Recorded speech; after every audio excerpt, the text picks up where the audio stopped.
And we're back for the third and final session of the first day of the Future Drought Fund Science to Practice Forum.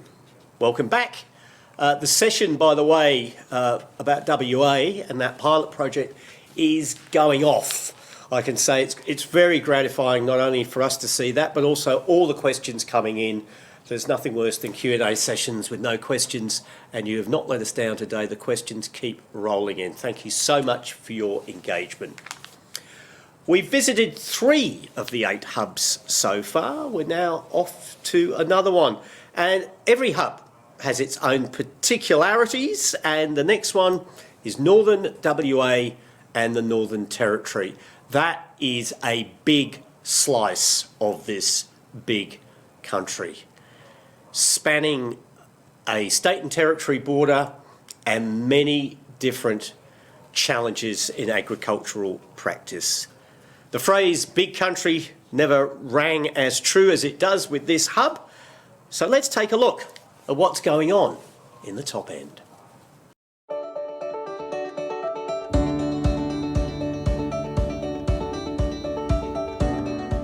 Drought takes many different forms in our region. We cover desert, we cover subtropical and tropical environments. So what drought means to our producers and communities is different in every sort of region that we have. We talk about the business resilience, and it's about people planning for risk. We need to deliver cattle 365 days of the year, and it's a really seasonal side of things. It's really seasonal as far as a lot of people like to sell their cattle after the wet season. So any innovation that we can use, or drought proofing of country, whether that's supplementary feeding or whether it's moving cattle around the territory to places where there are grass, such as the floodplain, it's all really helpful to get an annual supply of cattle, which is important for our customers. I've basically spent my whole life in the industry. I was born and raised on cattle stations 900 kilometres south of Darwin, on the edge of the Tanami Desert, so grew up there as a third generation pastoralist. Most of the territory has a very long dry season, so there's an average rainfall down there of about 20 inches.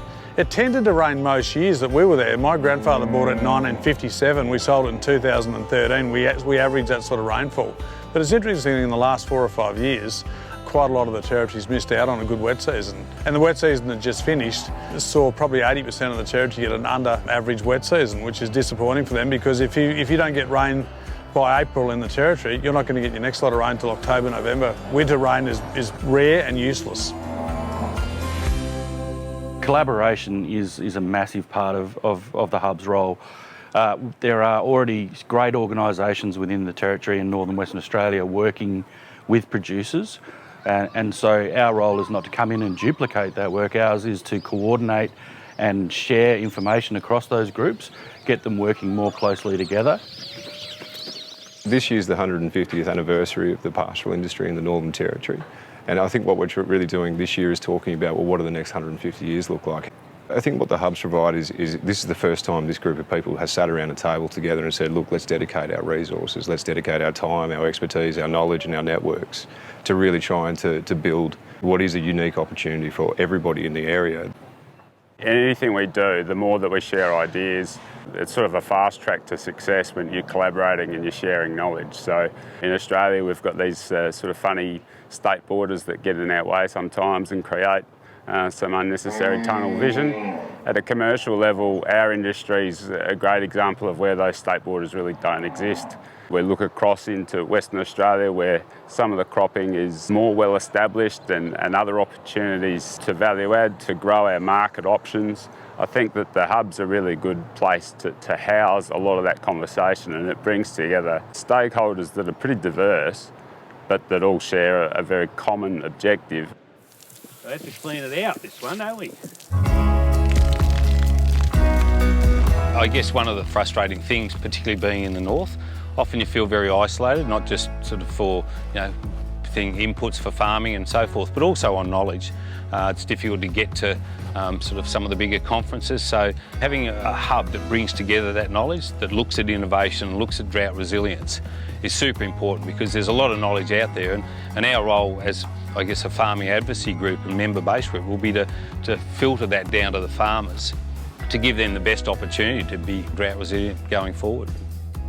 Hopefully, over the next 5 years, we've established ourselves as an integral part of the ecosystem of extension and adoption in this region.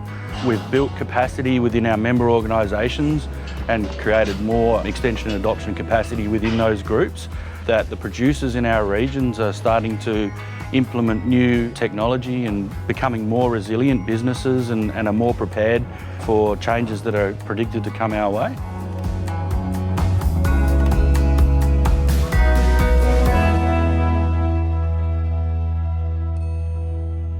Another videos giving you a glimpse and a taste of what's going on in the hubs. Now we're going to go live up to the top end, and Jed Matz, who's the hub director up there. Jed, delightful to see you. I bet you it's warmer up there than it is down here in Canberra. Yeah, a little warmer, and I was running a bit late, so I had to run to the camera, so I probably got to sweat up now. Lovely to see you. Take it away with the showcase. Okay, well, welcome from Larrakia country. I'm Jed Matz. I'm the CEO of the Northern Territory, Northern Western Australian Drought and Innovation Hub. So really what we're trying to show you today is the way that our hub's trying to work. Our hub, we think, is about building on the existing skills and capacity that's within our membership and trying to enhance that, and wherever possible, build further on the existing capacity. So what we're going to show you today is some of the great work that some of our members, in this case, the Northern Territory Department of Industry, Tourism and Trade, the Department of Ag here, is doing in Indigenous pastoral companies. So we're not trying to reinvent the wheel. We're trying to stand on the shoulders of our members and extend that work a little bit further. So what you're going to see is a pre-recorded message. Some of the audio is a little rough, but I think that just reflects the fact that, this was done during COVID times, so it needed to be done on handheld devices remotely without necessarily great audio recording equipment, but also that it's done during working cattle station times, so there's a little bit of background noise as well, which is just part of the course. So you're going to hear from Steve Robinson and Chaz Delacour, who are industry pastoral program officers and managers within the department here in the Northern Territory. And you're also going to hear from a number of Indigenous pastoralists about some of the work they've done to make their businesses more resilient from drought. So I guess that's all from me. Been really enjoying this symposium and hearing about the other hubs, and I hope you like what you hear from us. Steve Robertson, and I'm a Development Officer with the Northern Territory Government Indigenous Pastoral Program. I'll hand you over to my colleague Chaz Delacour, who's office bound in Katherine at the moment, and he can explain to you a bit more about the work that we do. And my name is Chaz Delacour, and together we deliver the Northern Territory Government Indigenous Pastoral Program, promoting Aboriginal participation in the NT pastoral industry. Our primary role is to provide extension service, mentoring to Aboriginal pastoralists to assist and improve enterprise productivity for the focus upon improved land management outcomes, livestock management, best practice infrastructure development, general business management.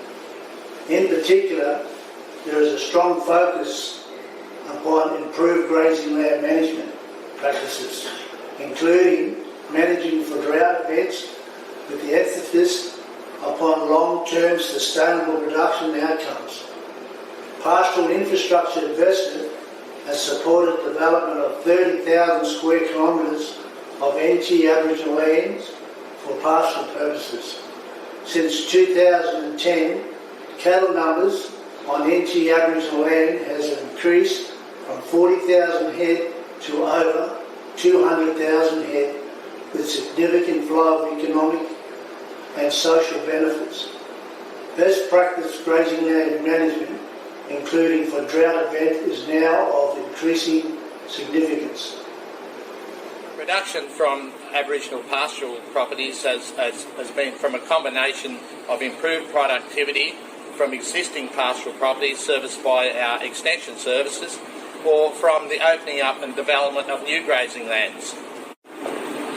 IPP combines traditional knowledge with modern science. Our research scientists bring the science component to the table, emphasising matching pastoral productivity to resource potential. For example, our research staff conduct pasture growth modelling, where we look at forage demand and the nutritional requirements of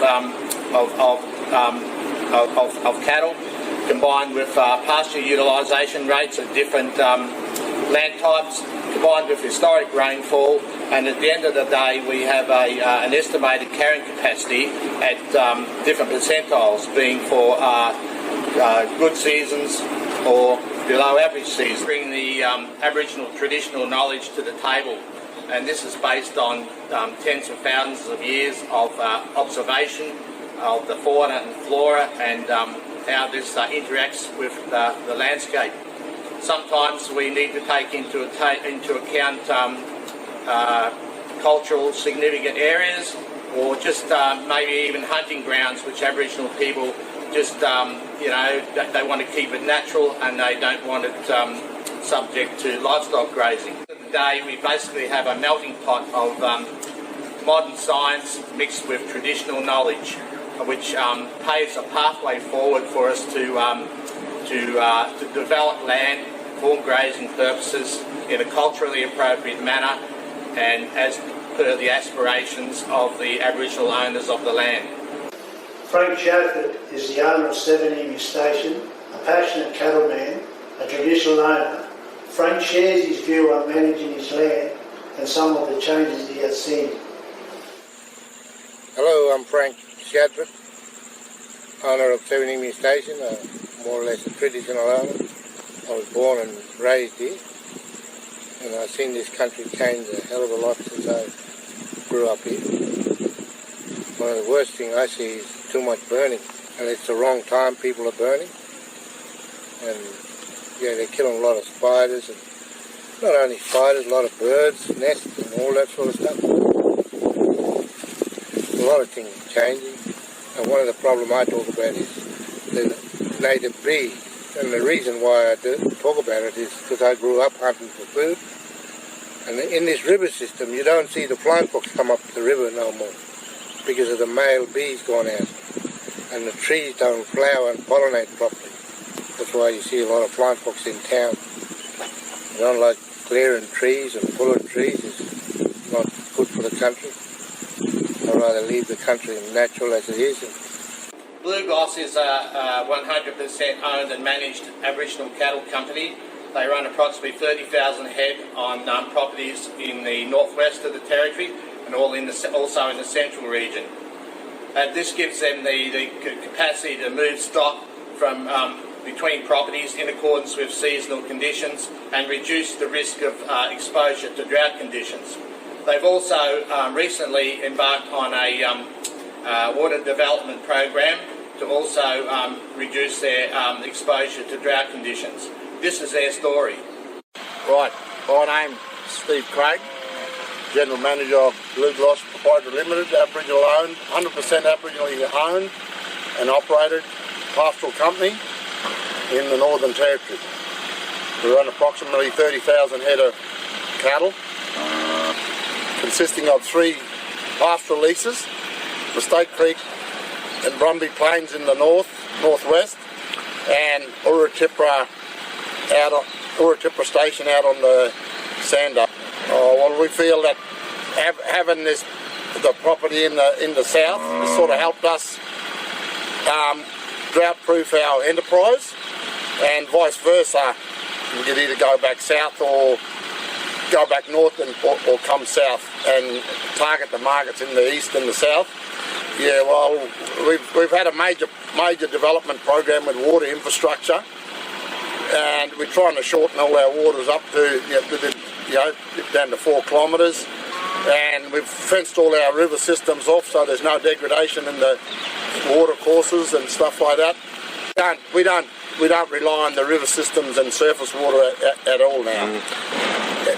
All our infrastructure improvements and development is authorised through the Blue Gloss Board, Traditional Owners Board, and it's all done, made, you know, it's all culturally appropriate work that's done with their approval.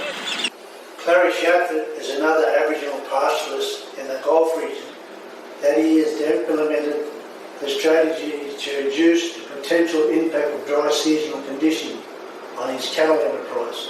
Clary explains some of his management plans as follows. I'm Clary Shadforth from Seven Emus Station in the Northern Territory. And we've run cattle here on Seven Emus. And we've also got a contract mustering team that we sort of get out and go and do stuff away from Seven Emus, contract mustering and removing feral animals.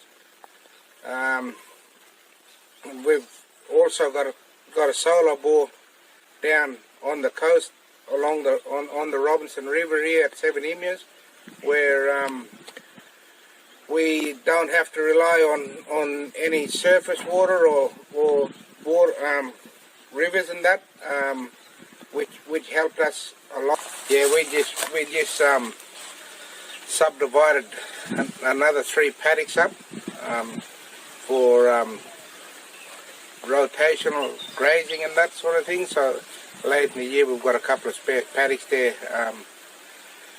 If needed, if we run out of grass in one paddock, so we've got that option to rotate, which is a big benefit for the station.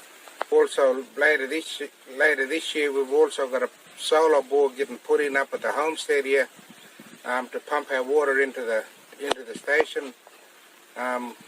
Yeah, because at the moment we're sort of pumping out of the river, so this solar pump's going to benefit the homestead. External investors have invested approximately $18 million in recent times into pastoral infrastructure on Aboriginal lands. These could be adjoining landholders, people looking to get into the pastoral industry, or existing enterprises looking to expand. One of these is DK Grazing, Don White, who operates 3 pastoral properties in the top end as well as a state-of-the-art export depot. Don took on a large area of Aboriginal floodplain land in the Daly River area as an extra feed resource to help him through the dry periods. This is Don explaining his enterprise. Don White from DK Grazing. We own and operate 3 cattle stations in the Northern Territory, also a live export depot. We've just taken on a 15-year term lease on some undeveloped country out on the Daly River region. We started putting a bit of money into infrastructure and with a development program there to get it up to a running standalone operation. Initially with fencing, then onto waters and accommodation and yard facilities, so that it'll be a fully operational area. In addition to that, there's a fair bit of weed control and feral animal management and stuff to do out there to get it operating. We'll use it in conjunction with our existing operations to feed cattle over the dry season. The quality of feed on our other stations isn't good enough to do weight gains. Extensive areas of underdeveloped pastoral lands exist in some parts of the Northern Territory. For example, there's approximately 10,000 square kilometres in the northeast of the Territory, which is in close proximity to regular droughted areas of the Downs Country in the Barkly and Western Queensland. There's good opportunity for investors to work closely with and in conjunction with Aboriginal people to develop these lands and to also provide career pathways for Aboriginal people within industry where very other little opportunity exists. We hope that you enjoyed this presentation. Please do not hesitate to contact us with any questions that you may have. Thank you.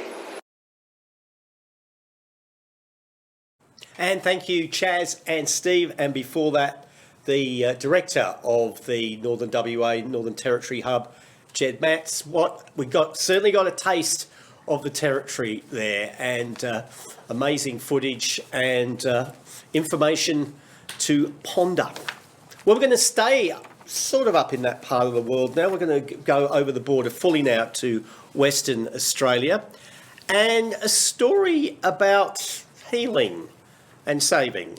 It's about the Noongar Boodja Rangers. They're a team of around 20 Wheatbelt-based Balladong Aboriginal people who are delivering natural resource management activities through that region.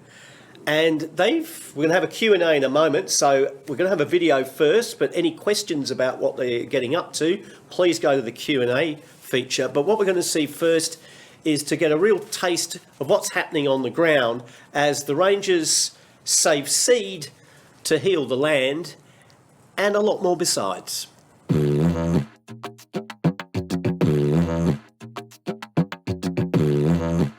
Our rangers are out planting on country and playing a vital role to revamp around the Wheatbelt region.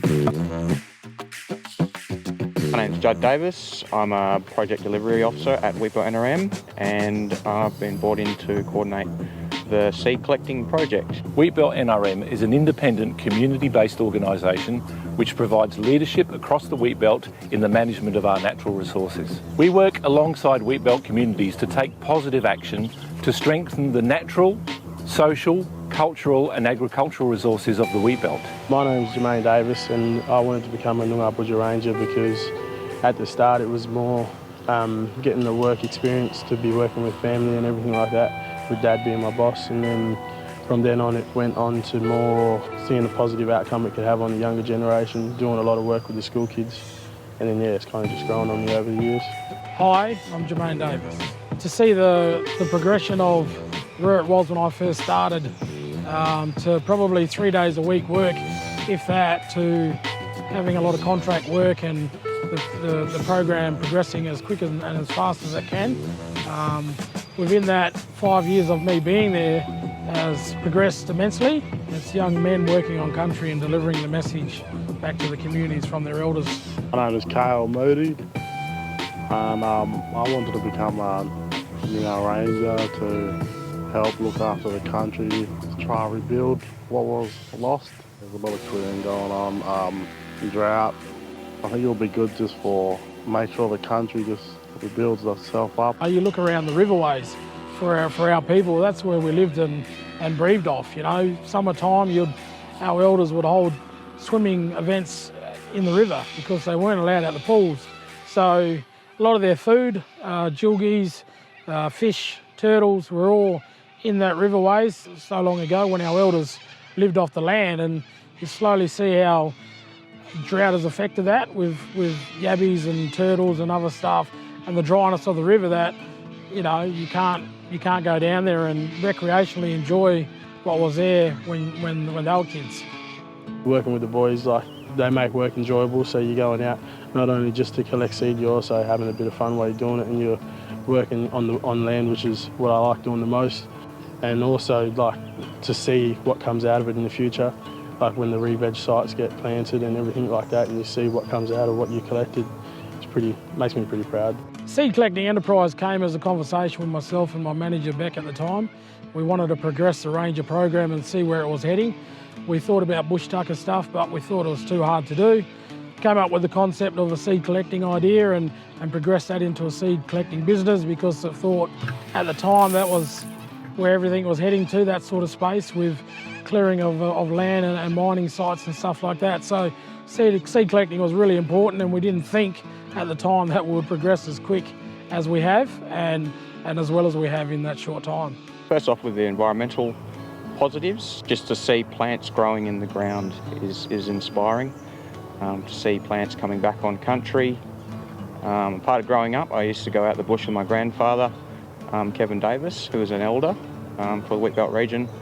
So he taught me a lot about the bush and traditional ecological knowledge. And I remember back then doing things like fire restoration and seeing plants come up just from reactiveness with fire, the fire ephemeral plants. So that just brings me back to memories with Pop and him telling me why it was so vital that we teach the younger generation to bring back plants and to restore our country. It's really interesting to learn about new things, especially plants. learning the names and stuff, and also getting some knowledge to pass down also. It's just good to see local Noongar people getting back on country, earning a day's wage, but also learning about their country, not just through the Western science, but also through traditional ecological knowledge and having that connection to culture. My journey started off knowing nothing about seeds, and with the help of Judd, now you've learned the skills to how to collect certain seeds because everything's different, and also like just telling trees and like picking what they are, knowing their name. Part of collecting seed for native vegetation throughout the wheat belt, we select species that are endemic to the region. That just means that's where they only grow. They only grow on the wheat belt. Part of building resilience through native vegetation is restoring the natural ecosystem, which obviously impacts moisture retention and just bringing things back into a natural balance. For the seed collecting project, we have 3 major clients at the moment. One is Main Roads, so as a part of their offset planting, when they clear, they're tasked to buy farmland from private landowners, and we're basically just collecting seed for them to revegetate that old agricultural land. The other is Ramelius Resources, who we're collecting seed for some of their mine sites. So as a part of their mine site closure, they have to revegetate. And then for Outback Carbon, we're also collecting a lot of seed up near Corda, helping them meet their key performance indicators with collecting a lot of like mallees and eucalypts. These seeds will be, and the seedlings will be used on, we've got a particular 1,500 hectare project spread across about 15,000 hectares. And with that, we want to try and link up the remaining remnant vegetation that's there and to create wildlife corridors through the landscape, and also to help with the drought mitigations. And we've been really proud to be, I guess, the inaugural client, if you like, of the Wheat Belt Ranger program, and to have Judd and his crew out there collecting for us has been a really great opportunity for us. This work is really vital now, not just the work itself, but education, just to educate people who come out with me regularly so they can understand why it's so vital that we're putting trees back in the ground. Obviously the re-veg that will come out of it in the future with all the companies that we're doing work for, and also gaining more skills, and then when we get new rangers come on or new people that come to help us out, you can teach them what you learned over your years of doing what you're doing. Especially in the wheat belt, which is my locality, you just see the trees less and less, which is going to affect us pretty badly in the long run if we just keep letting the trees get cleared and not put anything back. It really does mean a lot to me, especially because I have a lot of family that live out in the wheat belt, and we do all like to go out to the bush to get a feed, a kangaroo and stuff, but it's really good to know all these things. There's a few jobs that we've done already that you go out and see, like the trees are slowly coming up, and it's like, man, we've done this work and it's good to see it all come up. And then obviously for my kids, it could be somewhere you take out and be like, I put in the hard work to do all of this, and then it's all showing out. And then obviously you build a rapport amongst your peers, and they see how important a role seed collection is and with Aboriginal people. And if you deliver the right message and deliver the quality products that you can do, that then progresses to other organisations and companies and mining sites that, you know, support this program because they do really great things. In that short amount of time, we've gone from one contractor to a number of contractors in a short period, which sells a message that we're doing something pretty good. You've heard a number of stories today about drought and how it's impactful on the community, and I guess on a emotional sense for Aboriginal people, it's around our waterways and stuff like that usually a meeting ground for our people. So I know myself as a young kid growing up, swimming around water holes and main rivers, and today you can't do that. And a lot's changed in that time, but we want to make it a sustainable industry where we have Aboriginal people working full-time, collecting seed. I guess the ideal future for me in terms of people interacting with the bush would be give and take, so realising that yes, we do have natural resources and they have a lot to give, but also we have to be actively managing and maintaining and sustainably using the resources so that we don't deplete them and then have nothing left for future generations and those who come 50 to 100 years later. I think our rangers, along with our elders, are playing a really strong part in rebuilding drought. We're not going to say that we know it's going to change everything, but I think if we can all work together as a collective, we can try and mend country as quick as we can.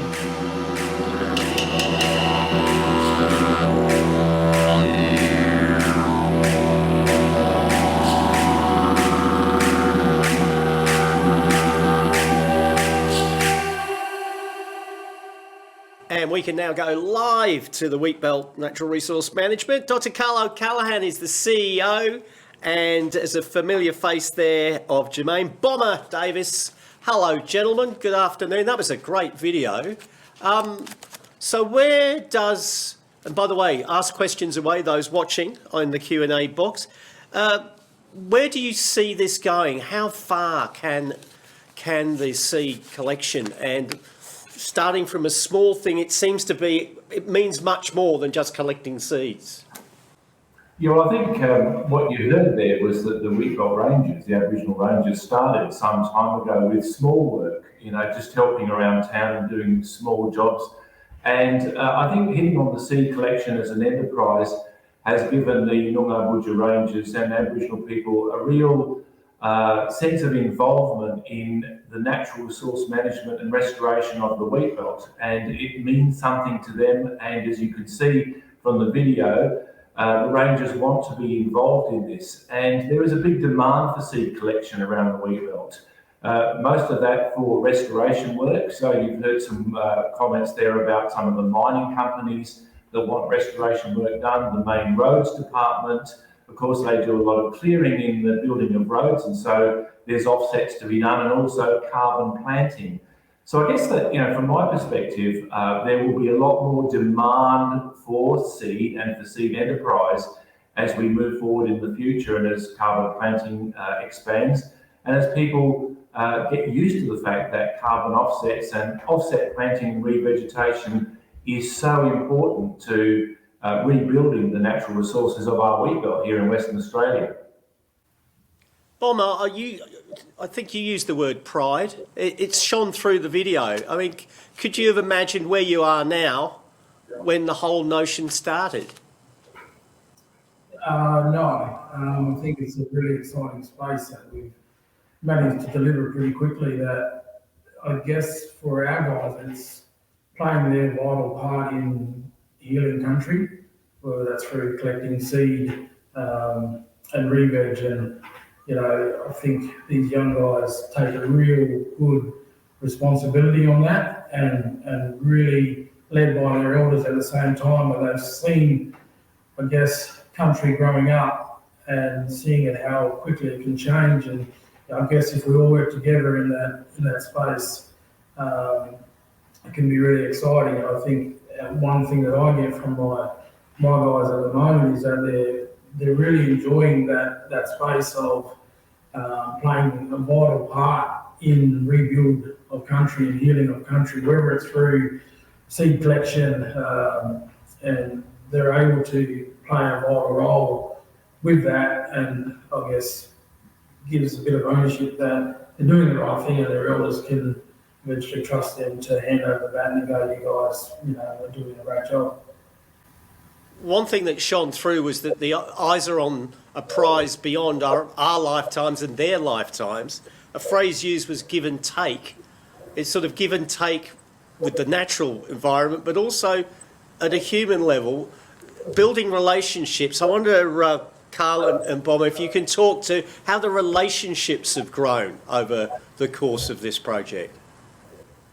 Well, look, I think you have to understand that it's predominantly an agricultural area, and so over time a lot of the wheatbelt has been cleared. About 90% has been cleared since the 1930s. But part of the rebuilding of the natural environment has been establishing good relationships with landholders who are really enthusiastic about being part of this. So getting landholders involved, getting communities involved, getting the traditional owners involved has been really, really important to the success of this project. And we also have mentioned private enterprise as well, people like mining companies. So building relationships is absolutely essential, and also understanding, you know, the different tensions that occur in a place like the wheat belt where there are a lot of different activities going on, and how those activities mesh with rebuilding the natural environment. We got a question here coming in from Ben Hogan. I don't know which of you can speak to this. Ben's asking, does germination happen in the ground in situ or elsewhere and then transplanted? And do you know, this is the second part of the question, a rough percentage of seeds that mature? I don't know, Carl or Bomber, which of you can speak to that? Well, either of us. I mean, these seeds have to be germinated sometimes in the ground and sometimes they're germinated in nurseries. It depends on the type of planting that's being done. One of the challenges for seed collection, not just here in Western Australia but everywhere, is establishing things like purity and viability. And the viability is about how many of those seeds germinate. It also, of course, if you're direct seeding, depends a lot on what the season's like, whether you're getting rain or you know what type of season you're getting. So germination can be low. Some years it can be as low as 30% or less, and some years it can be higher. But you heard in that video a conversation about wheat belt endemic seeds. So when these seeds are collected, it's not just endemic to the wheat belt, they're actually endemic to a specific location in the wheat belt. And the reason that is done is to make sure that the right plants are grown in the right areas, but also you have the best chance of germination and viability. But viability and purity remains a challenge for us to work towards, to establishing, so we understand that a little bit better. The right plants in the right areas. Bomber, we've got a question here from Nancy Ganaway who's asking, are the rangers getting qualifications as they develop their skills doing this work? Yes, we're looking at, we've got our guys on the search to conservation and management training. So there is ongoing training and qualifications for our guys if obviously they want to better their skills and learn more at the same time. So we're really strong on that as an organisation with our ranger program is, you know, further qualifications that can make them better people and make them better rangers moving forward. So any qualifications that do pop up that we find is relevant for us and our guys and moving forward, that one they're keen on doing, which is the important thing. We're more than excited and happy to venture down that road. And just before we wrap it up, how about the next generation coming behind the young people? Are the kids aware of what's going on as well? Yeah, we work pretty closely with the high school in town with some of their Clontarf Aboriginal kids.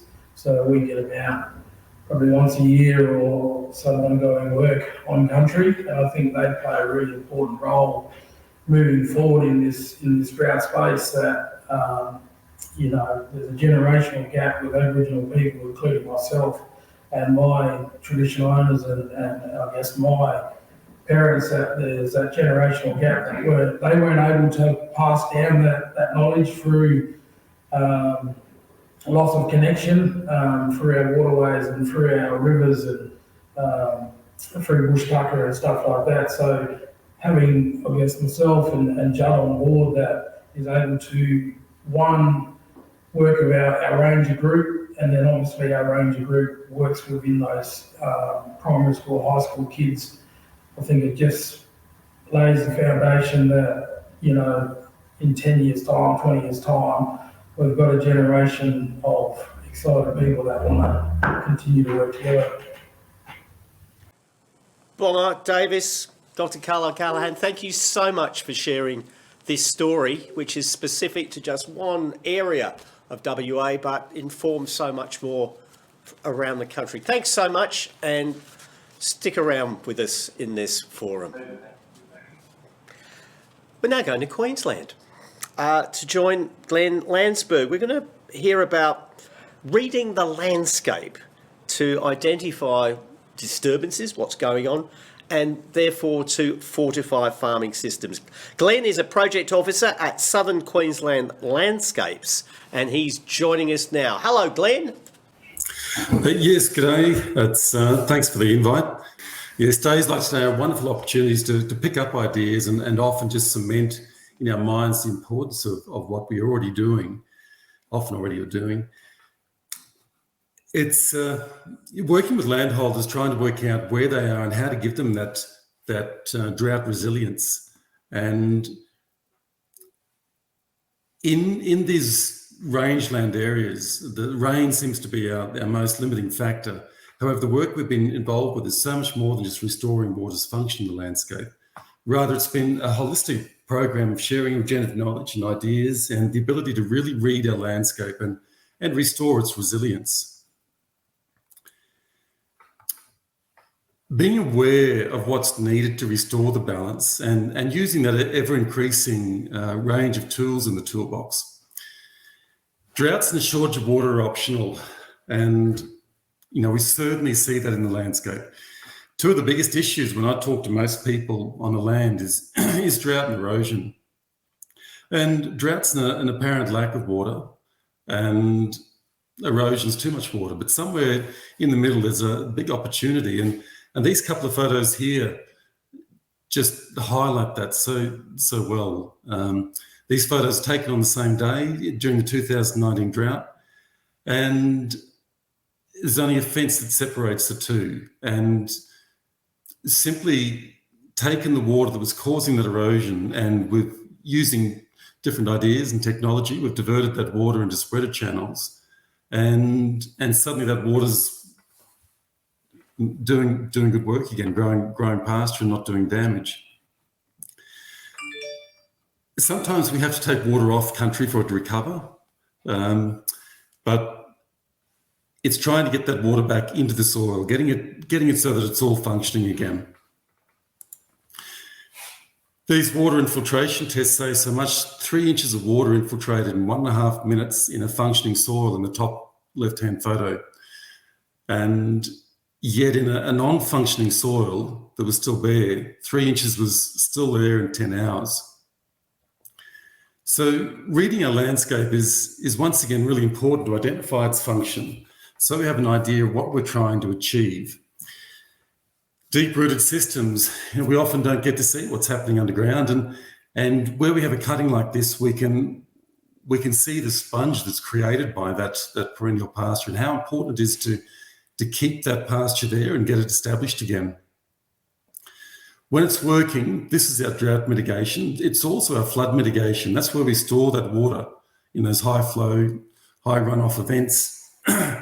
And we can see there too that when we only have annuals with very small roots, we don't have anywhere near the sponge to store that water. Drought resilience, reimagine, recreate and restore.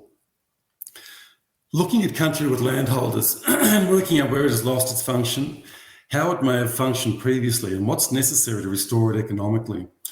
A lot of country is past being able to recover on its own without some sort of intervention. This property here, it was destocked for 9 years and still wasn't recovering. It wasn't until we started doing work in March last year, and top left-hand photo where we're doing some laser work. We've modified how we're using lasers so that we're a lot more mobile and we can cover a lot of country. In this situation, we did 30 kilometres of spreader banks in 2 days, as well as other works. And yeah, you can see the first falls of rain starting to happen on that there and the transformation.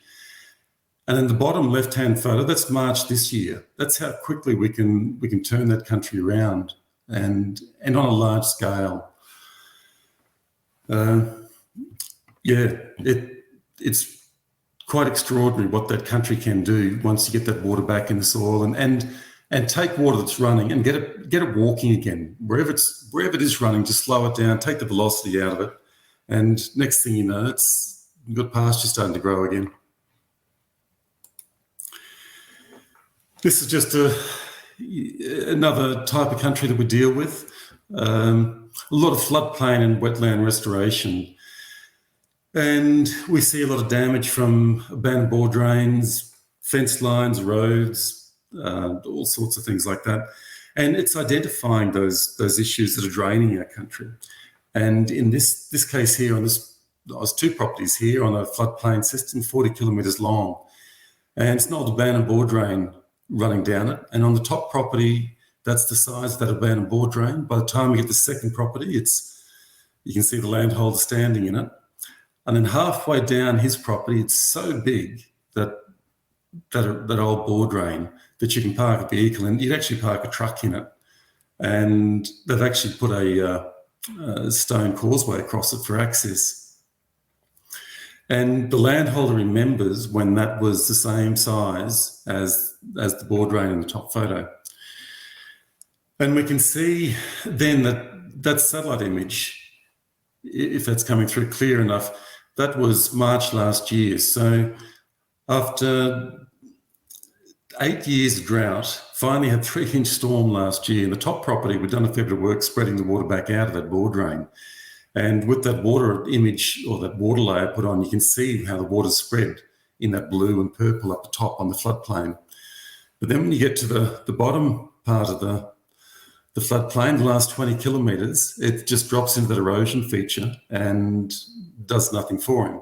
So that poor bloke, he's waited 8 years for a flood and it didn't do anything. It all just went down that erosion feature. And that's where we're trying to help landholders see just how big an impact that's happening. He's waited so long for a flood, what it would have meant to him financially to have had that floodplain working, which in places is about 2 kilometres wide. And yet, after finally it's a big fall of rain and did nothing. So huge cost to him economically. Environmentally, it's a massive cost. We did find down the bottom of that second property where we could spread the water back out. And that's that fourth photo there. You can see someone standing in that native pasture that came up where we did spread that water back out again. And that's the sort of difference that we can make.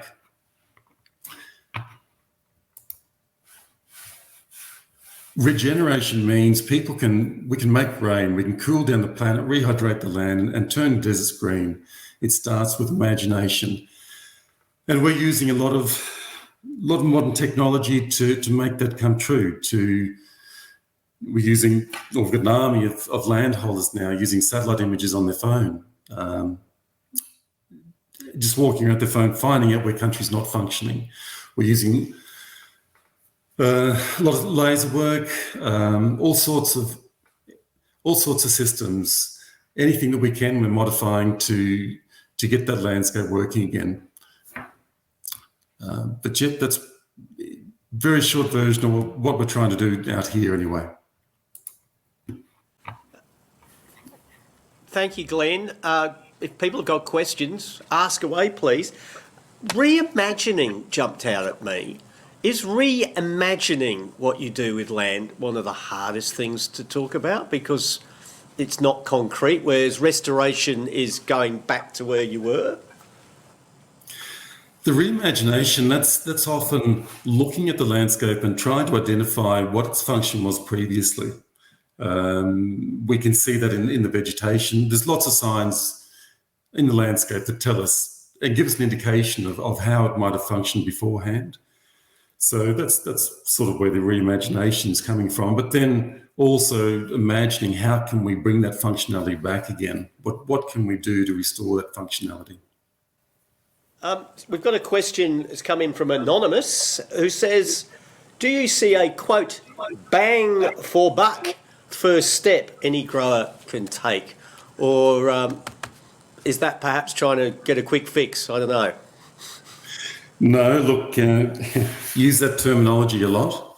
And often the problem, particularly in these really big places, it's so big, where do you start? So, yes, bang for the buck is a little crude, but it's certainly a big point that what is the lowest hanging fruit? What can we tackle that's going to make the biggest difference? And certainly an easy one is just looking where country is draining. We've got wetlands that are over 3,000 hectares, or one that I've got to work on at the moment. And it's just got a tiny little drainage feature at the base of it that's stopping it from functioning.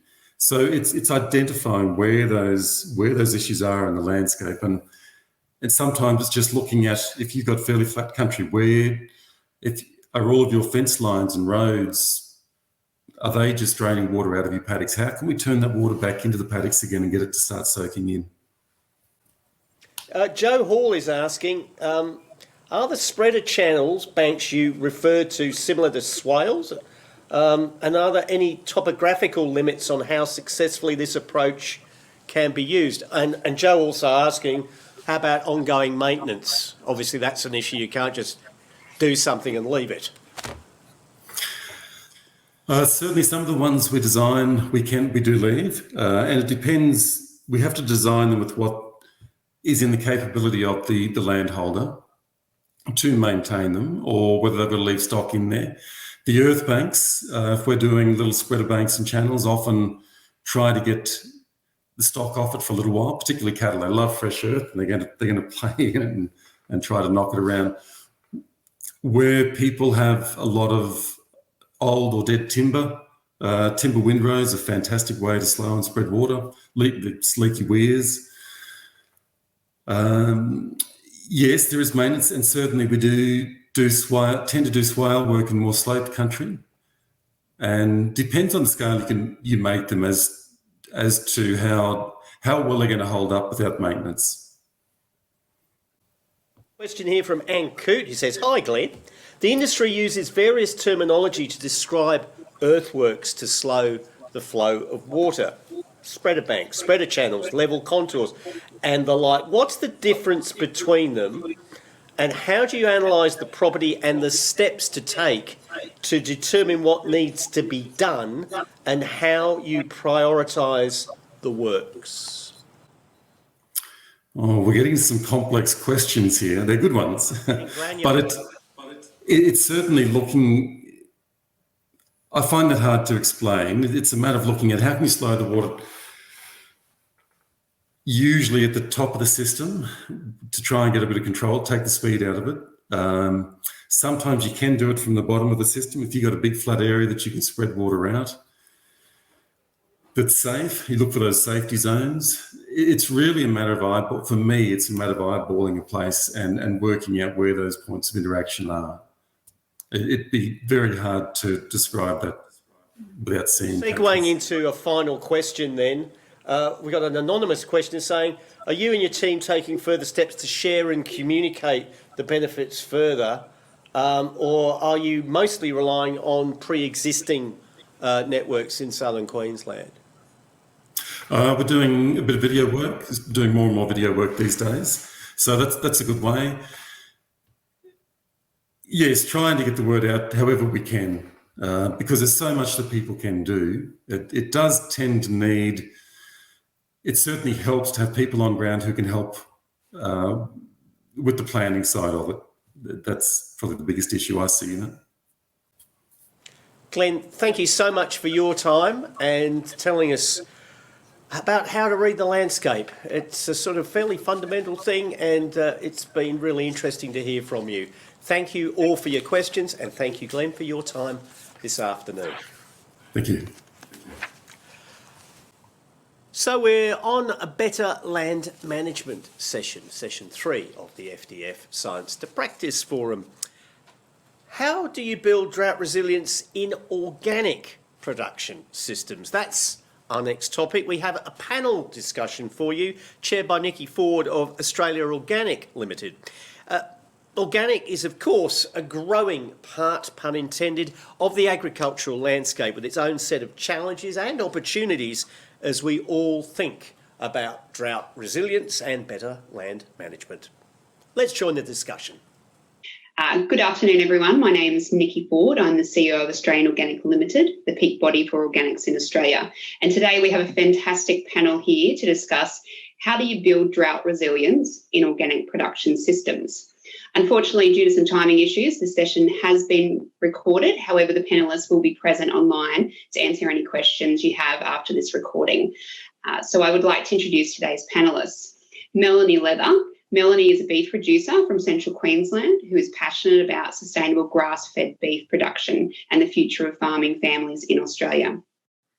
Along with her husband, Robert, son and daughter-in-law, their family own 3 properties covering an area of 17,500 hectares, where they breed and finish cattle for organic, EU and grasslands markets. Melanie aims for a productive, sustainable and profitable business with best science available to secure a long-term future for her family and clean and safe food for the world. We also have Nathan Moore. Nathan is the Sustainability Manager for Hewett Cattle. Hewett Cattle manage over 2 million hectares of certified organic land spread over 17 properties in the Northern Territory, New South Wales and Queensland, with the remainder for the Arcadian supply chain from third-party farmers. Nathan's remit is to develop pathways and platforms to recognise good stewardship, positive land use practices and achievement of environmental and sustainability outcomes for the organic supply chain. Nathan has spent the past 6 years working in Australia's carbon industry, managing large-scale projects in the rangelands under Climate Solutions Fund. We also have David Keens. David is a second-generation biodynamic farmer. He's the owner and manager of Manor Farms, producing organic almonds, over 210 hectares of organic and conventional citrus. As an almond grower, addressing the sometimes negative water efficiency and land use reputation almonds have within the ag sector has been key to his successful business. So welcome, the 3 of you, and thank you for joining us today. So we'll start off with David. How do you approach drought resilience? Well, we, having obviously permanent planted tree crops, don't necessarily measure, drought resilience from a figure point of view, but our approach being biodynamic is all about looking after the soil. So our plan, and we've been biodynamic farming now for 33 years as a second generation farmer. We're there to look after the soil and do our best to have that soil in, as nature intended. And so it's all about increasing soil carbon, increasing organic matter into the soil. That increase in organic carbon and organic matter into the soil in our region, which traditionally has a rate of somewhere between 0.3 and 0.5%, to try and get that up to sort of the 2.5%, which is what we're aiming to do, has some significant increases in soil moisture holding capacity. I think for every 1% of increase in organic matter in the soil, we're looking at somewhere between 100 and 200,000 litres extra the soil can hold per hectare. And that leads to a number of different benefits. Obviously, there's, increase in rainfall capture, we're minimising runoff, we're reducing soil erosion, and we're able to irrigate for, deeper waterings and have more space between the waterings, which is increasing the, root mass and root depth of the trees, which is resulting in obviously a more resilient and robust tree. So David, we've got 2 pictures up on the screen, one of your orchard and one of a regular orchard that isn't biodynamic or organic. Can you tell us a little bit more about those stark differences? Yes, as you could probably see by the pictures, people would probably wonder how we would ever be able to farm organic almonds in this way. I mean, obviously almonds traditionally are, it's a monoculture of just dirt and trees. Normally ground cover is, the enemy in an almond orchard. You've got nuts falling on the ground, the harvest has shaken the nuts on the ground and obviously swept and picked up off the orchard floor. So generally, we would like to see no weeds to make that harvest process easy, but we've got a lot of inter-row cover cropping in there. We irrigate 100% of the floor to bring our manures and get our nutrients into the soil and increase our organic matter in the soil. Do a lot of mowing as well, which is obviously returning organic matter back into the soil to increase that carbon content into the soil and hopefully make everything more resilient. But the harvest process is still the same for us. There's a little bit more labour involved in cleaning that up with mowing. We do some flame weeding of our tree lines rather than using herbicide. But the process as a whole, exactly the same, a little bit slower maybe than the conventional guys, in saying that we also have minimal wear and tear on our machinery with not a lot of dirt and dust going through the machines and creating wear and tear on parts and bearings and chains and things like that. So, it's chalk and cheese, but we make it work, and we've been doing it for a long time now. So it's a bit different to the others, but I wouldn't want people being scared off by what they see on the photos, because it's an achievable system and something that can be done quite easily. And you can certainly see where you'd want to be getting your almonds from. Well, we do get comments that we do have very, very good tasting almonds and very great flavour content in the almonds, I suppose. So we've got extremely good demand for them, and we've been doing that for a long time, and we've got a really good customer base that's loyal, so it's great. Excellent, thanks. Thanks, David. And Nathan, how does your approach to drought resilience differ for a larger business? Yeah, so with our supply chain, there's advantages and disadvantages to having large-scale properties spread across the country. Obviously, with recent drought periods, it means that a significant area of our portfolio was impacted with low rainfall, high temperatures, and suffering from some of those extreme drought periods. But it also provides us with flexibility, having that supply chain with managers and production systems in areas that may not be as heavily affected, allowing us to manage grazing pressure and transferring stock, or adjusting the timing of stock transfers to work out where they're best suited at that time, and where they have the least impact on grazing systems as well within our production. So it's definitely a challenge, but it's something that we're building our capacity and working on those outcomes as a company, and working with our land managers to try and generate the best strategies for those outcomes on ground as well. And Melanie, how do you manage this aspect of your business? Well, it's interesting because I guess we're a mix of what David's spoken about and what Nathan has spoken about. And, I completely agree with David with soil health being really critical for a resilient business. So for us, probably a number one focus during those times of drought is making sure we can conserve our ground cover to protect our soils and retain as much moisture as possible.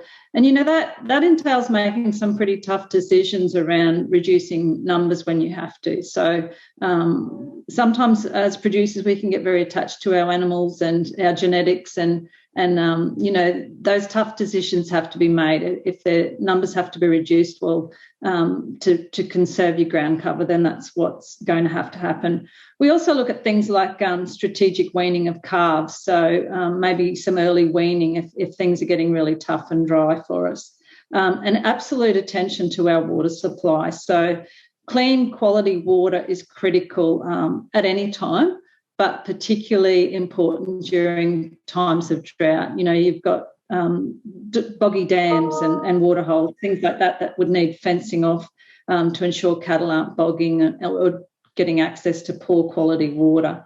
And of course, your bores supplies can reduce during these times as well. So checking them for quality, making sure there's no salinity coming in. But, I think for the long-term sustainability of any business, particularly during droughts, I think it's about making those hard decisions early, and thinking number one is the welfare of your animals and, looking after the care of your environment. So it's about making tough decisions early, I think.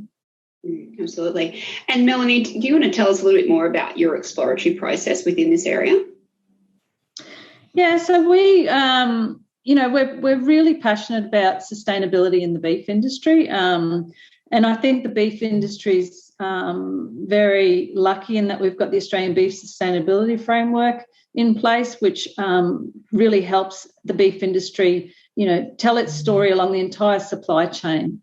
So that's really important to us. But also just being involved in a number of projects, looking at tree planting on the property. We do Method to Market project, which looks at carbon markets that might be suitable for the beef industry. We're involved with the Enhancing Remnant Vegetation pilot, Steak and Wood project. So a number of projects that help us to transform our business in ways that we will be more resilient and sustainable in the future. And that collaboration with all of those different industries and organisations is really important to us as well. there's a lot of tools and technology out there available to us. I think for us, it's about aligning ourselves with the right people and getting the right information to assist us on the way. This is an extensive list of projects you're a part of, Melanie. What other aspects of your business have you had to adapt? Yeah, look, we definitely know that it's getting hotter and drier. So we've got to make management decisions around how we're going to adapt to that. And things like planting the trees, so having corridors that, we can have shade for our cattle, so reducing the temperatures and certainly nutrient cycling back into the soil and retaining more water in those soils as well. When we're looking at our herd inventory, we've got to make sure that we've got young cattle that we can turn off at, a better weight for age. Utilisation of feed's really important. So legumes help to reduce emissions in the cattle as well as, the woody legumes sequester carbon as well as reduce emissions from the cattle. So a number of things. Yeah, renewable energy is really important to us. So converting fossil fuel pumps to solar-powered pumps, water pumps is really important to us. I think there's numerous things that we can do, but it's a very varied and broad approach that we need to take. Thanks, Melanie. And look, just sticking with livestock production for a moment, Nathan, what's preventing your business from increasing its drought resilience? Yeah, so I think there's a few factors that we have to overcome, and that's providing our land managers with the right support and knowledge base to build these practices themselves and give them the confidence to look at all of those sorts of activities that Melanie was listing as well. So there's quite a few options that our land managers have maybe enacted on their own on the properties that they manage. We also have at sometimes transition of managers in and out of different properties across our portfolio. So there can be a challenge with consistency of maintaining programs and those sort of outcomes long term as well, which is something we're working on building, having those long-term management plans for achieving those outcomes on ground. And providing them with the tools and resources to expand those programs in terms of programs that may have been enacted at some point in the past, but maybe they weren't picked up on or expanded at the time, that could reasonably be adapted to other properties in the same region in our portfolio as well, and provide broader outcomes from the same project types. Okay. And just one last question on livestock for the moment. What do you think would make it easier? And this is a question probably back to you, Nathan, and I'll ask Melanie as well. I think easier is an interesting question. There's a lot of processes that you can look at and engage with different service providers in these areas. Finding that consistency of management and those processes to achieve the right outcomes for your business and that production system as well. So we're in the process of engaging with a number of different service providers and engaging with consultants on achieving the best outcomes for our systems. Melanie? Yeah, look, I think, like Nathan said, there's a lot of great service providers out there, tools and technology available to us. For me, it's sometimes difficult to find these resources in a one spot, easy to find place. So I think as an industry, we probably need to be able to get this information together where it's easily accessible to everyone. So I think things like that are really important. What is ahead of us as an industry is quite complex and confusing for most of us as well. So we need to make sure that government has, extension people on the ground that can help us navigate some of these challenges that are ahead as well. It certainly is complex, and knowing where to start is really that vital step to making change, isn't it? Yeah, absolutely.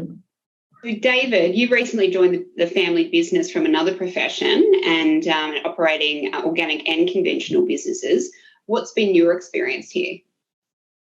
Well, I suppose drought resilience for us, like coming from a different area and, coming home sort of 12 years ago to take over the family business and help increase that. And our goal was always to to show people that organics isn't just a sort of fly-by-night or a small scale sort of system. It can be done on a large commercial scale, and that's one of our philosophies, is that we want to be able to show people we can grow large amounts of clean and green produce and do it on a scale that's on par with the big conventional guys. So probably the difference between our conventional and our organic approaches, the conventional approach is pretty much always been sort of NPK farming for us. It's with trees, it's all about what nutrients you're removing from the soil, or the trees are removing from the soil, and what you're putting back in to grow the yields that you want to grow and grow the size of the crop and the fruit that you want to grow. And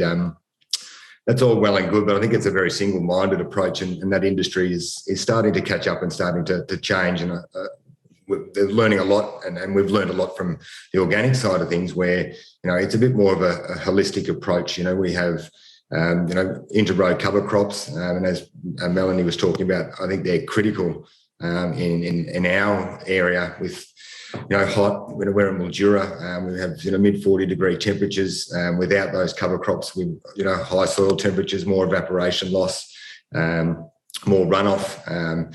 The climate's changing. We don't get long, slow rains anymore, or very rarely. We get thunderstorms and large downpours in a short amount of time. And to make sure that soil is healthy and porous and have the ability to soak up what rain is available in our region, which is generally only about 250 millimetres a year, is critical.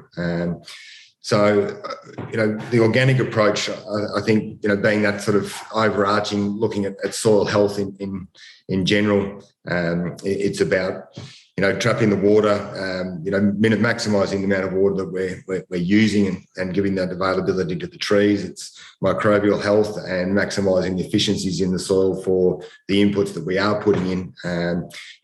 Resilience isn't just about saving water or getting through, times of drought on what you do with the water that you're putting on the trees. It's minimising the inputs that you're putting in. It's making your business as a whole resilient to be able to cater for the tough times. And for us, coming out of the Murray River, we're obviously irrigating. So to some extent, we've always got water.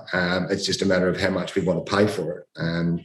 So we're a little bit different to the other guys, and things will change over the coming 5 or 10 years, I'd imagine, with that system. But the business as a whole needs to be completely resilient, and so we're looking at things with our conventional citrus on how we can build microbial health in the soil, organic matter in the soil, reduce the chemicals that we're putting on, so we're maximising our cost efficiencies and expenses, which is making us more resilient. And I think the almond industry and the citrus industry and horticulture in general, I think, is really starting to understand that soil health is key, and it's not just about chemicals putting on, it's about microbial health, organic carbon, organic matter in the soil, water holding capacities, and it's great that shift is starting to happen.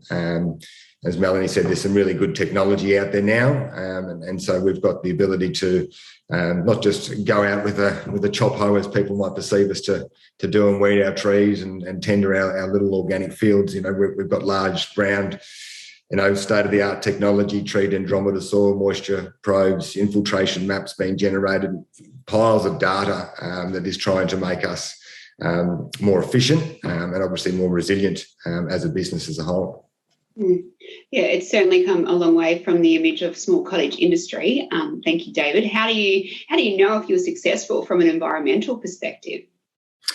Well, it's a difficult one to gauge, and I suppose I'd be interested to talk to Nathan after the seminar about the carbon side of things, because we would like to think that our gauge as a whole now is how we're increasing the organic matter in the soil. And if we're growing that, and we can only probably get that to a certain extent, we know that we're maximising the efficiencies of the soil. And so that's done through soil tests and watching that year on year to see how that's going with the health of the trees, obviously. But, from us getting off the track, probably a little bit of the carbon side of things and environmental regen and all that sort of stuff. The baselines that are sort of being gauged and set at the moment, it's a bit difficult for us because our baseline's so high and we've been doing this for 33 years now. And so we don't have a whole lot of increase to actually do, but we're not being rewarded for that and what we've done over the past 33 years in looking after the soil and making sure that we're, the best stewards of the land possible. I think that's a perfect segue, actually. So, Nathan, you've come from the carbon sector to the agricultural side. So what have you observed since you've arrived here? Yeah, so the carbon industry has advanced quite a bit over the past 10 years, and there's still some significant challenges for, getting access for landholders and farmers to get into carbon markets and develop projects. I think there's probably still more need to pivot towards having a more transparent carbon industry and providing more feedback and communication platforms to understand the best ways to participate and where the industry is heading and how to stay ahead of those changes. I think there's a lot of work going into more flexible participation options for farmers and landholders, but there's still a lot of work to be done in that area. And looking at the sort of outcomes and how that affects on-ground production, because in most senses, farmers will be managing carbon in their systems and looking for the best ways to be recognised for that. And as David mentioned, some of those initiatives and projects just cannot be used retrospectively, which is a bit of maybe a short-sighted aspect of some of those methods and processes. But there's still some positive work that can be done in those areas and more methods that can be developed to account for that as well. And I think for anyone looking to get involved in that space, there's a lot of, as we mentioned before, service providers out there and different types of projects you can engage in. So it's just about trying to arm yourselves with the right information and engage with service providers, maybe shop around for the best fit for your system and the service provider that deploys the most suitable model for engagement and sharing of costs and credit generation and those sorts of things that you'll need to consider for the future as well. So Hewitt Cattle has engaged with the neutrality program for carbon with your production systems. Can you tell me a bit more about that, Nathan? Yeah, so a little while ago, Hewitt and the associated producers through the Arcadian supply chain participated in a low CO2 certification process where we secured offsets credits from an international market and used that to attach a label to products on shelf and looking at access to markets for low CO2 products. Our aim for the future will be transitioning to hopefully generating our own offsets in Australia rather than relying on international credits and having to either surrender or relinquish those credits to the federal government to become a carbon neutral organisation instead of relying on international credits through different systems. And there's a bit of understanding for us to learn there as well about trying to find the best gains where we can reduce our overall footprint, which will reduce the volume of credits that we may need to achieve that outcome. And if you can reduce your overall footprint at every aspect of your business right through the supply chain, it just reduces that need to secure more offsets for the future as well. Yeah, that's fantastic, and obviously and somewhere that most producers, regardless of sector, would want to aspire to be long term. So it's fantastic that work has begun. That's right. There's still a long way to go, but we're heading in that direction. Yes, some wise information there, Nathan. And while I'm with you, that'll be the last question I'll throw to each of you. What would you like those who are listening to this to take away from this discussion today? I think that there's still a lot of positives that can be found right across all of these systems. And if we refer to sort of the carbon industry as a particular area of focus, there is some positive traction there moving towards broader outcomes in biodiversity, soil health, regen ag, and accounting for those in on-farm systems as well, so that the industry is heading in the right direction. Again, it's just about keeping up to date with where these processes are heading. And David? I suppose coming from both sides of the systems, I suppose one thing I think we all need to be doing, and I think everyone's getting on the same page now, is we need to look after the land, and we need to do our little bit to make sure that it's there for generations to come. And the organic industry is a great industry to do that. I think it's an industry that is always about the soil and looking after what we have. And I'd question anyone if they could find someone who's been looking after the land and doing a great job of looking after the soil and the health of the land that they're doing, that's not making a great business out of that. The soil and soil health, I think, is key to any great farming system. And I think that everyone as a whole needs to sort of get on that page and do their bit to try and look after what they've got, because if we keep trending down the way that we're going at the moment across the world, the generations to come are really going to be in a real battle. Farming land's going to decrease, and we're going to be in some serious strife. So we all need to do our bit now, and whatever system you choose, I think everyone can do their part in increasing the soil health and life of the soil, and that makes everyone more resilient and should be better for generations to come. David, and finally, Melanie, your thoughts? Yeah, look, I would say we just cannot afford not to make improvements around sustainability and drought resilience of our systems. It's going to be critical for our long-term sustainability. I also think that I agree with David around the organic system's fantastic because there is a real focus on land management. I mean, not only do we talk about it, but we get audited on it. We've got verifiable evidence and data to back up what we're doing around these things with land management and environmental services. So, that's a great thing because consumers and customers want to know that. They want to know that you're transparent and you've got something to back up the claims that you're making. So that's pretty exciting. I also think that, we're fortunate in that we can lead the solution to climate change. And, agriculture is really a key component to that solution. We've had the red meat industry, for instance, has had the greatest reduction by any sector in the Australian economy with reduced emissions, like 57% since 2005. So, I mean, that's outstanding. We are leading the way. We just have to probably spread that message a little bit better than what we do. But, yeah, exciting times. We've got a responsibility to feed the world with clean, green and safe food. And so we've got to do everything we can to ensure that we can continue that for the long term.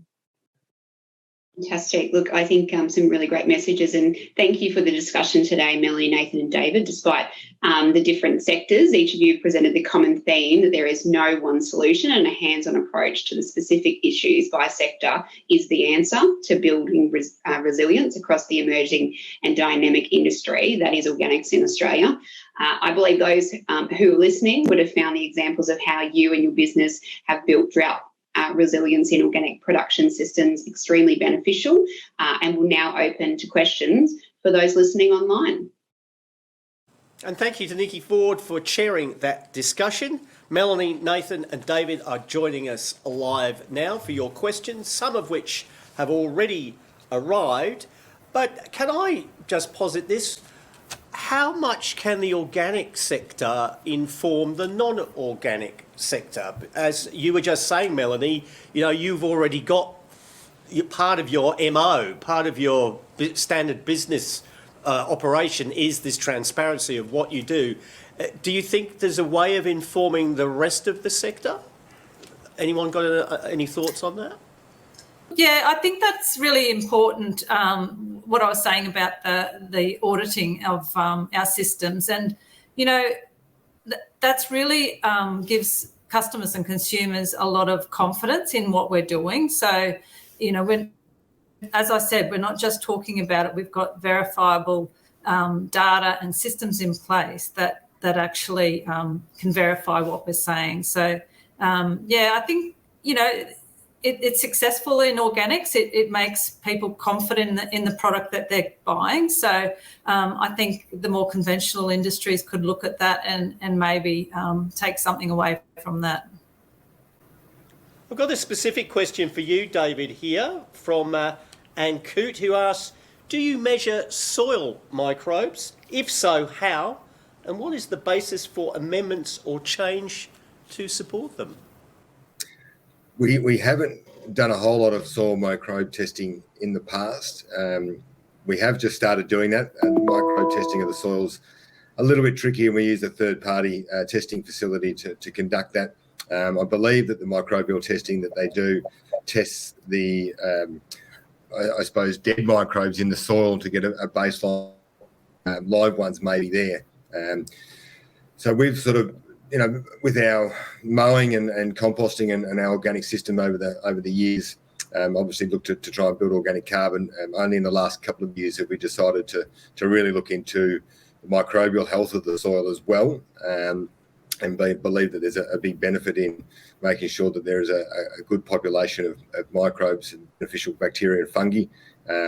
So we've actually started a bit of a program on that in the last couple of years of putting out soil applied probes and sources for those microbes to survive through winter and through summer and things like that. So it's a little bit of a tricky one to get an exact measurement on, but I suppose, with any measurements, if you're doing them on a regular basis, and you can see that there is a non-drop-off or an increase in those figures, then obviously you're on the right track.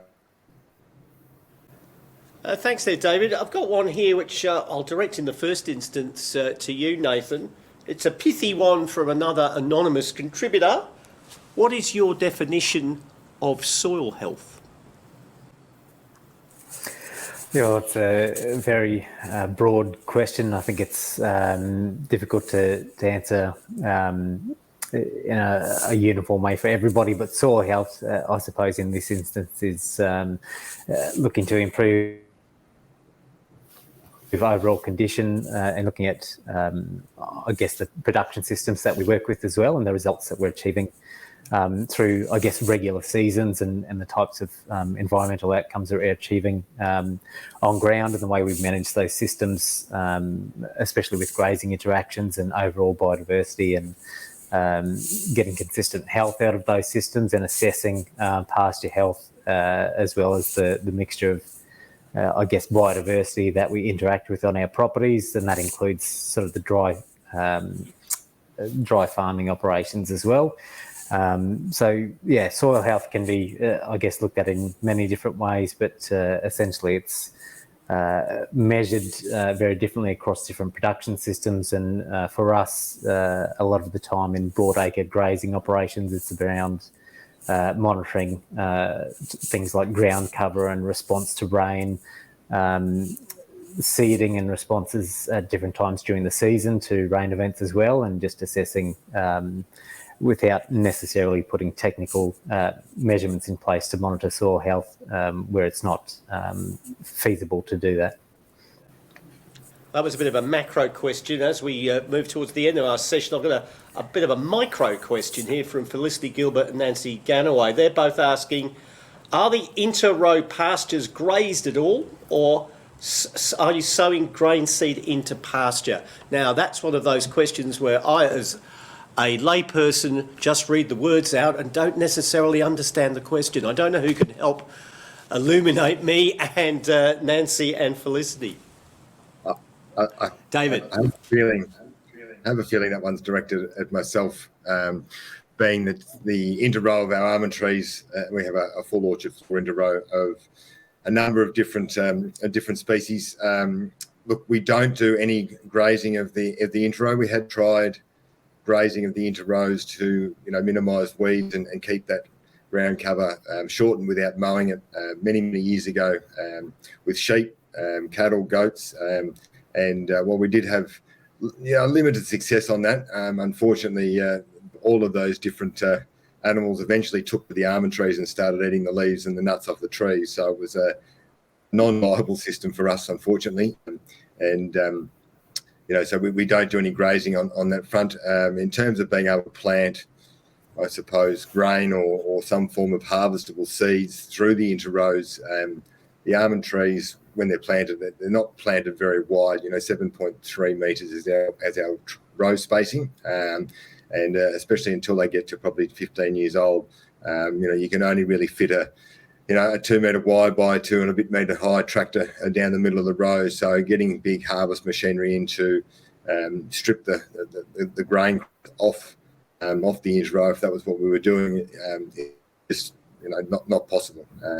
So we have a special mix of cover crop, made up of clovers and brassicas and legumes and things that are going to give us hopefully as deep-rooted system as possible to aerate the soil and loosen the soil for compaction, but also that we can mow that and keep that relatively low in times of almond harvest. So it's a specific type of cover crop that is grown for almonds, I suppose, not different in a citrus, but it's definitely something that's got to be selected very carefully. Thanks, David. One last question, and I'll just lob this in. It comes from Hannah Griffith, who asks, some have criticised organic farming for being focused on the label rather than deeper change or regeneration of agro-ecosystem health. How much of that do you, Hannah asks, see within the industry? Who'd like to have a go at that? Any takers? Yeah, I'll have a go. Okay. Yeah, look, I disagree. Yeah, I disagree. I think the organic industry is very focused on, looking after the environment, looking after soil health, all of those things. I don't think it's just a label that we talk about. I think that, that people are committed to doing some really good work and also happy to have that cross-checked and, talk about it in a transparent manner. Thanks, Melanie. Thanks, Nathan. Thanks, David. And earlier, thanks to Nikki for that session discussing how organic fits into this bigger, wider picture. Thanks very much for joining the FDF Science to Practice Forum. Thanks for your time. Thank you.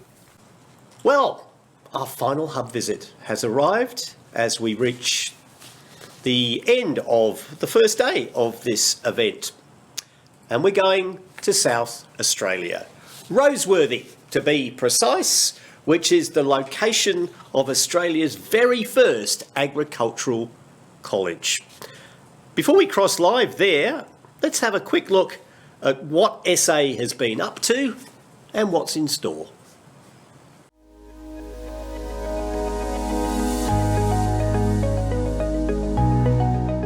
Hi, my name's Dr. Stephen Lee and I'm the Director of the South Australian Drought Resilience Adoption and Innovation Hub. My role is to work with the fabulous team we've got right across South Australia, from the lower southeast right through to the west coast of the state, to shape up projects around drought resilience adoption that improve on-farm resilience and put in practices that are sustainable that will help farmers next time we're in drought. I finished uni in 2018, straight into the industry, into a drought. So I suppose when I think of drought, I think of the bare soil and the impact that has both in the drought years but also in the recovery years. I work a lot with growers, one-on-one, talking about how to manage their cropping systems and how to, I suppose, ameliorate or push their soils to make sure that we're at our productive maximum. I think at the moment one thing that we talk about a lot is climate and weather. A lot of people asking, when are we going to get that break? So I think one of the factors at the moment that we face is just the unpredictability of weather events and potential climate change. Drought affects us all in different ways. Going forward, it's important to identify what actually is a drought for us and for farmers on individual properties. South Australian farmers, I think, are really adept at managing in quite a dry climate. We've been looking at a whole range of practices to have better farming systems and also better agronomic practices and better livestock management. So the focus of this hub is really around mixed farming systems, so that's cropping and livestock, but we also have efforts into horticulture and viticulture. And our focus there is really around managing their businesses as well as on-farm.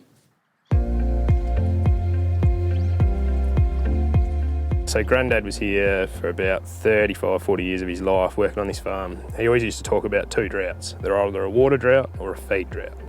You never really get both of them at the same time. We've currently had probably 4 years of pretty bad, pretty average seasons. Most of those have been water droughts. Feed has been tight, but I say it's easier to buy in feed than it is water. Resilience is probably the key to me. You've got to try and preempt it before it comes here. So it's in the setup. If you're able to get secure water, if you're able to have your paddocks that are able to fire more feed, and you can't always buy the stock in, you can always cut it for hay. There's always an opportunity there. It's a pretty paramount thing to be thinking worst case scenario and planning for the worst, and being available for what happens. Resilience is really important to strengthen a community. A lot of farmers that you'll speak to don't say that we're going to fix drought through a drought-tolerant crop or an amendment that we put in the soil. Sometimes it's much more broader than that, talking about risk management and mental health and things like that to develop a community and also build a support network for growers and businesses and other individuals that might need it going through a tough time. The hub space is here at the Roseworthy campus of the University of Adelaide. This is a campus where we've been really fortunate to be able to take outstanding livestock research and development, helping to understand how to better manage sheep and beef cattle to realise their full potential in restricted feed environments or managing feed base in dry environments. The SA Hub has 60 partners. We're a hub that reaches right through the farming systems groups, the landscape boards, and the research, development and adoption providers in the state and agribusiness as well. The partners are absolutely core for us to be able to deliver our projects. We are only as strong as all our partners together. So I'm actually part of the Upper North Farming System group, which has partnered with the Drought Hub and had quite a few workshops and a lot of talking through there with a lot of farmers attending those workshops. It's about getting the research and development and opportunities out there to the people on the ground and getting that preparedness up, levels up, so we can have diversity and have opportunities when they arise. I think the most important thing about the SA Drought Hub, particularly around Heart's involvement, is bringing together a group of industry researchers and growers, not only to work within rural and regional communities, but also work together and come together to collaborate. I hope they see the hub as having equipped them as an activity that helped them evaluate and change practice on their farm so that they know they're better prepared and have greater resilience in variable climates and in drought.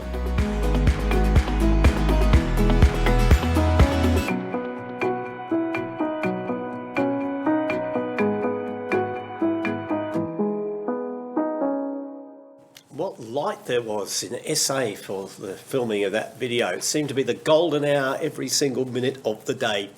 At this hour of this day, let's cross live to Roseworthy and to the South Australia Hub Knowledge Broker, Tony Randall. Well, thank you, and thanks for the introduction.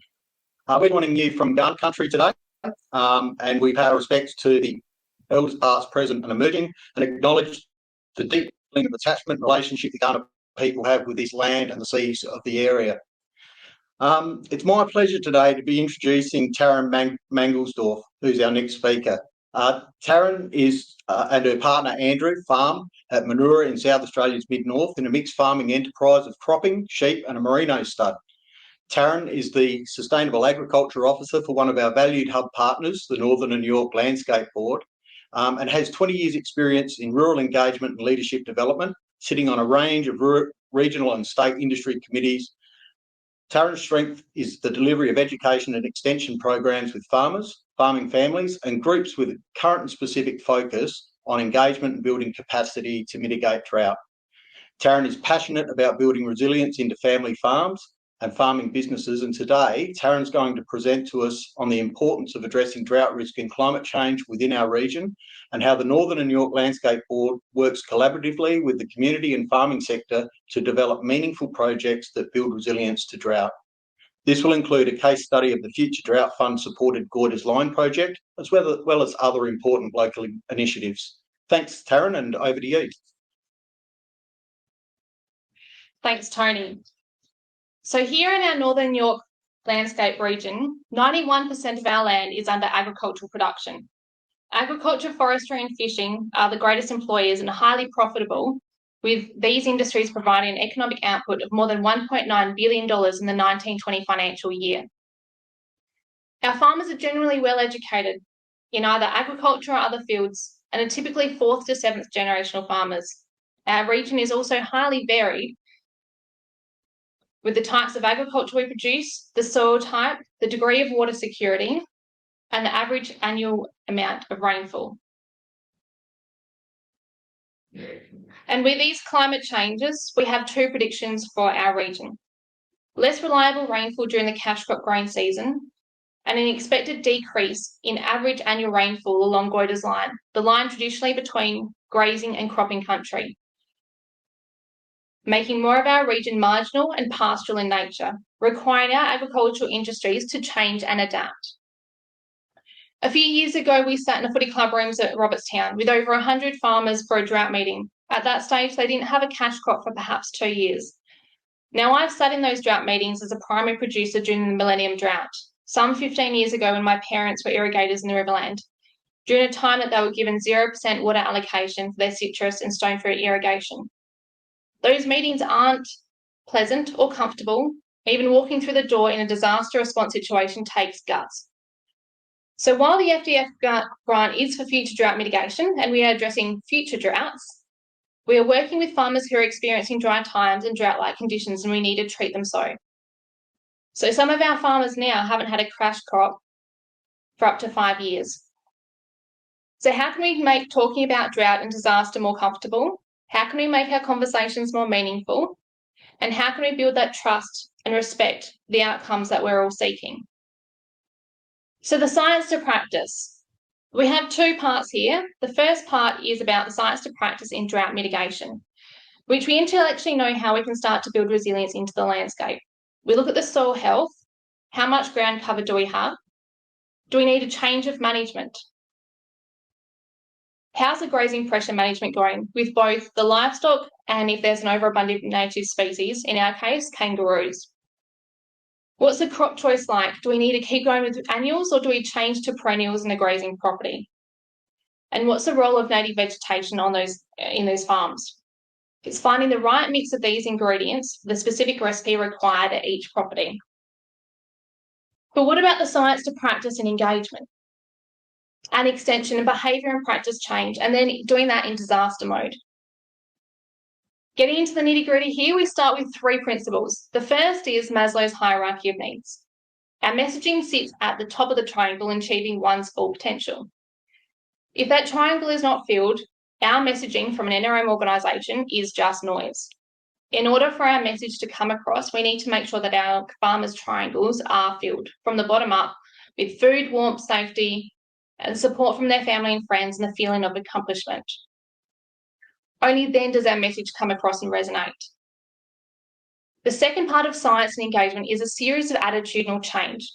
In engagement principles, farmers or anyone need to be moved through a number of stages of attitudinal change before committing to land management practice change. We grab their attention to move them from ignorance to awareness. Information and data moves them to the intent stage. Then they move to performing once they've made a decision, and then they maintain that change.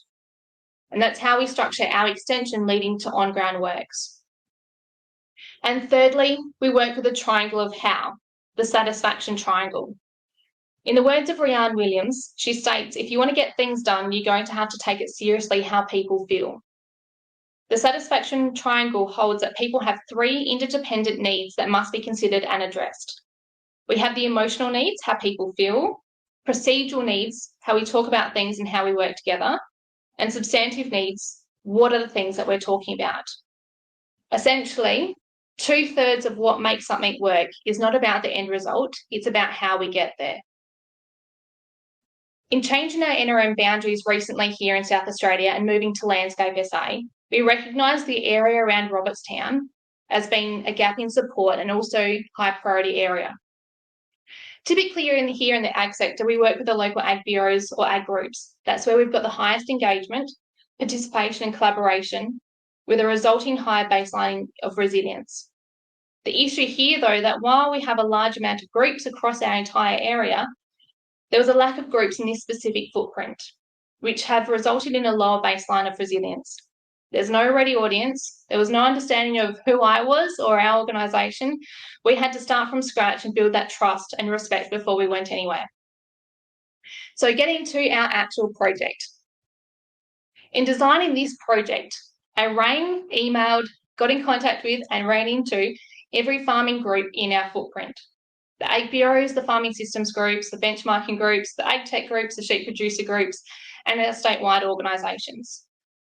Now, not all of them responded, but however, we did have a high amount of response and participation in the conversations that we did have, and all of them were aware that we were planning this project, and secondly, that we had won the grant. Secondly, in addition to speaking with the farming groups, we spoke with the farmers directly. We run evaluation at events, like we all do. Now, in this evaluation, I don't ask you if you like the catering or if you found the event suitable. I'm sure we've all answered those questions before. I can work that out through other methods.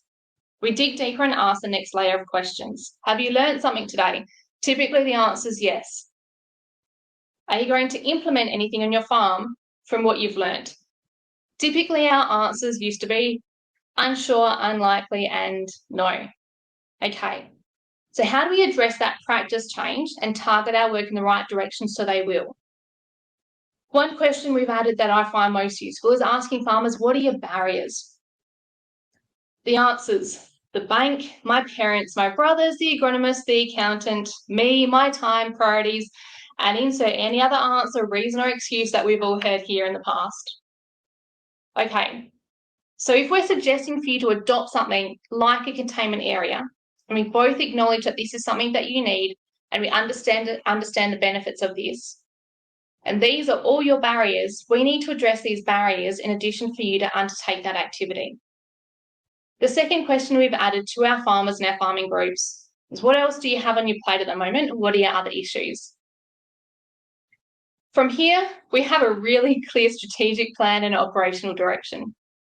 Usually for me, I follow that bouncing ball and address those issues and activities and barriers at our next activity. This way we retain engagement for timely and meaningful topics. From all of this knowledge, experience and input from our farming community, we were able to design a meaningful collaborative project to address future droughts in the Northern Yorke landscape region that our farmers were seeking. So our project, Goyder's Line, building resilience into family farms. And we focus this in three different aspects: the people, the land, and the business. And we had three pathways to undertake this, with a communications package, a program of extension activities, and funds to enact on-ground works. Just a note here on sustainability of change. What is really important to know that in the design of this project is that we aren't trying to fundamentally change everyone's farming practices, their businesses, or them as people. That is hard work, that is unsustainable, and we usually see that approach fail. We're aiming for 1%ers. What are some 1%ers that you can tangibly add immediately to your daily practice that is going to increase your resilience and build that buffer? For example, when we talk about sheep management, we aren't rearranging all of your internal fences with cell-centred watering points. We're starting with one containment area.